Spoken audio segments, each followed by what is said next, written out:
прстен.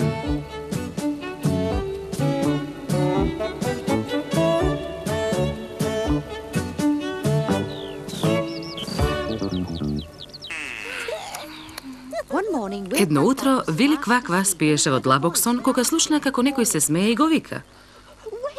Станувај, мрзливко, гладен сум. Тоа беше братучет му Перо. Кајнев е на гости цела недела. Стана и се облече на брзина, па двајцата побрзаа во кујната. Како и обично, две чинии со каша од оси ги чекаше на масата и за миг се изедоа. Тогаш мајка му на Вили им рече: Момчиња, ке сакате ли да одите докај тетка Маре? Вили не беше расположен кога тргна на кај селото. Па, не мораме да останеме долго.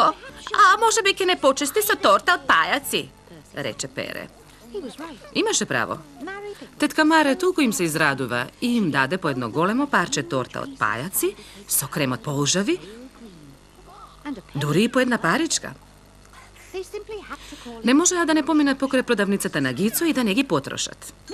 Гицо му покажуваше нешто на докторот Пане, но го остави за момент додека им ги даваше бомбоните на Вили и Пере. Гицо ги испрати со љубезна насмевка. Туку што направија чекор надвор, слушнаа страшна врева. Краци! Запрете ги краците! Следниот момент Гицо се појави и кога ги виде Вили и Пере се вцрви како домат. Еве ги! Запрете ги! Секако ова ги престраши и тие почна да трчаат врскајќи: Помош! Ква! Правејќи таква врева што полицајецот Оки се разбуди. Што? Кој? Почна тој. Потоа тој се исправи и дувна во свирчето. Марта, мајка му на Вили, пружаше алишта кога гласовите допреа до неа и веќе следниот момент дворот беше препон со пискотници, додека полицајецот Оки и продавачот Гицо се обидуваат да ги фатат Вили и Пере. Трчаа да се скријат под престилката на Марта. Не знаеше што да рече кога продавачот Гицо обвини едно од момчињата дека е крадец и дека украл прстен од продавницата. О, Вили, вистина ли е ова? Праша Марта. Квак, нема, верувај ми, одговори Вили. Квак, јас не сум крадец, чичко, милицаец. О, не.